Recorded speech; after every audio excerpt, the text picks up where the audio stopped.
All right, it is time to put all of our graphing types in one place and try to organize it all and make a sheet that will help us remember the steps we need to go through for graphing. So you should have a sheet that looks like this in front of you, and let's fill this out.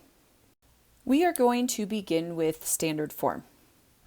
So the first thing we want to remember about standard form is going to be an equation that is y equals a times x squared plus b times x plus c. So anytime we see something in that form, we know we're dealing with standard form.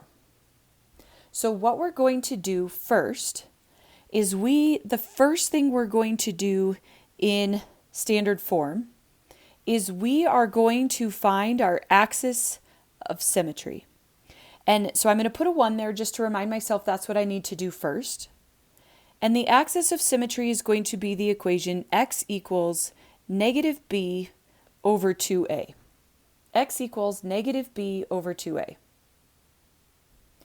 Well, then what I'm going to do in standard form is I'm going to find the vertex next. Remember to find my vertex. My vertex is going to be an ordered pair. And the ordered pair that my vertex is going to be, remember ordered pair has an x and a y. The x value comes from the axis of symmetry. So remember the axis of symmetry that we just found, what I get from this answer becomes the x value for my vertex. And then remember to find my y value, I'm going to plug in my axis of symmetry into the equation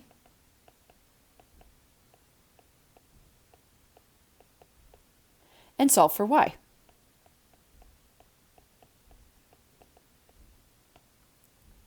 So, finding my axis of symmetry first, x equals negative b over 2a, then I take that axis of symmetry and plug it into my equation and solve for y, and that becomes the y value for my vertex. Now, what I'm going to have at this point is I'm going to have a graph that has an axis of symmetry, and I'm not going to draw an actual graph because we don't know exactly where this is.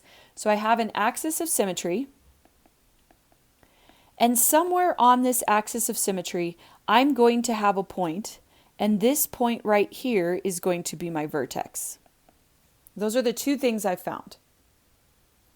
Now, we have some miscellaneous steps that we're going to cover, and what we're going to do here, there's two things we're going to do.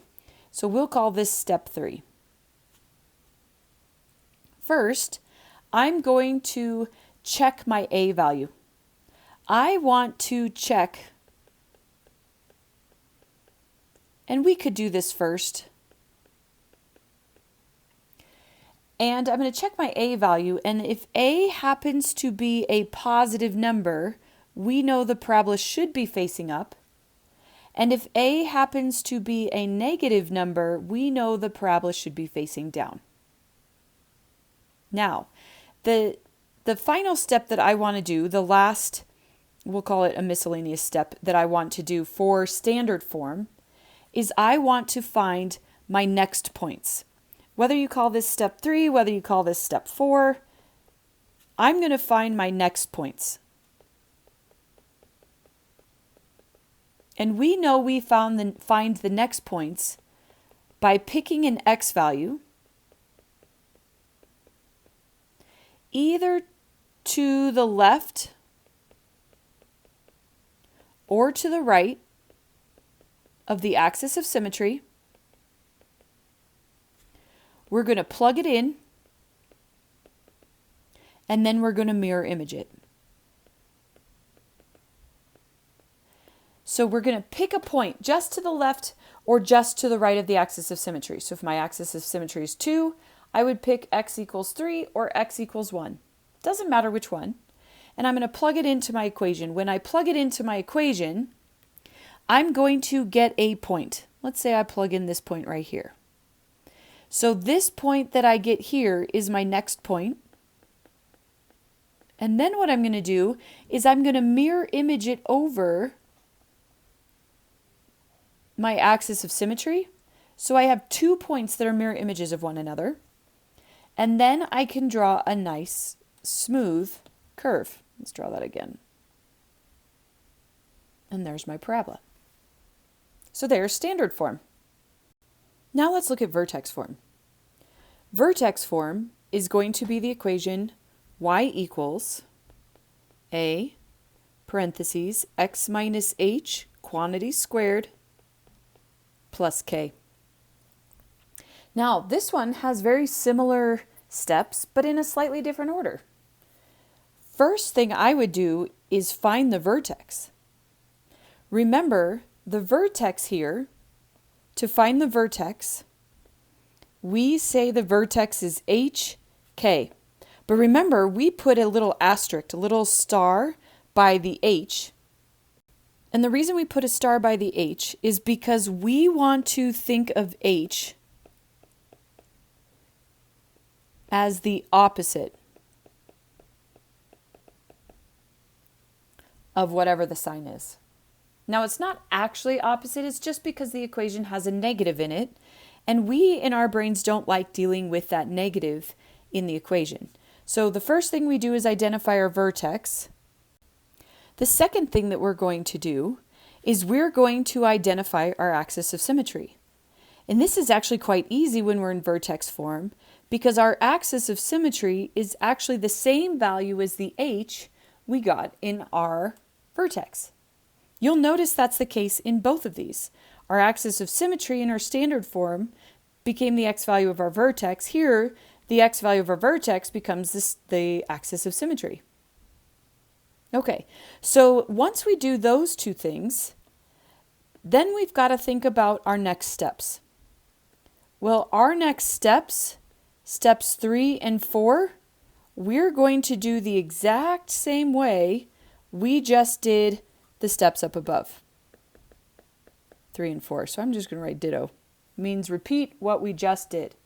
So then I don't have to rewrite all the words. We're going to check our a value, and if a is positive, the graph is facing up. If a is negative, the graph is facing down.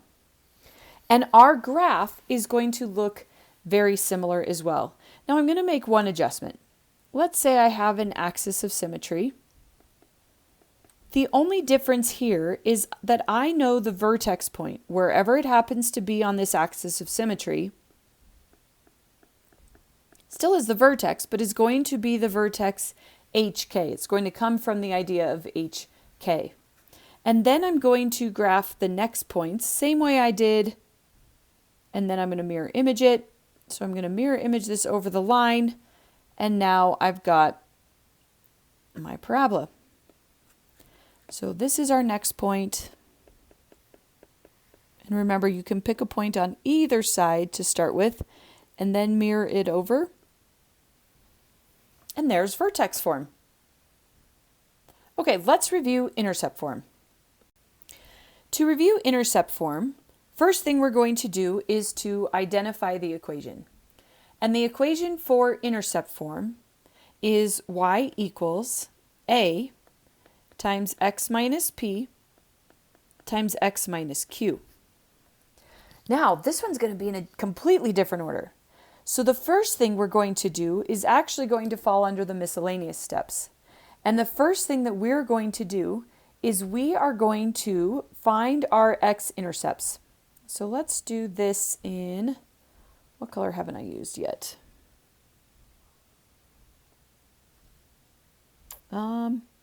Let's do this in orange.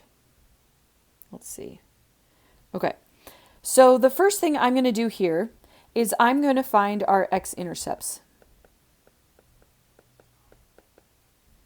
And remember, to do that, we're going to get x equals p and x equals q. Now, where these x equals p and x equals q come from, and the things that I need to do, put a star there, is I need to think of these, p and q, as the opposite of what they look like in their equation. So think of P and Q as the opposite of what they look like in our equation. Okay. Now, we are also going to then, once I find my x-intercepts, I'm going to find my axis of symmetry. So my second step is to find my axis of symmetry. And to find my axis of symmetry, it is going to be the equation x equals half of the distance between our x-intercepts. Let's I'm going to write x-intercepts. So we know our axis of symmetry is halfway between our x-intercepts. Once we find our axis of symmetry, then I'm going to find my vertex. And I'm going to find my vertex the same way I found my vertex in standard form. I'm going to take what the axis of symmetry equals, and I'm going to plug it into the equation. So I'm going to plug in the axis of symmetry into the equation,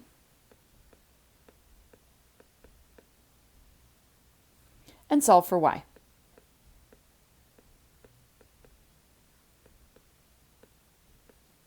That's how we find the axis of symmetry.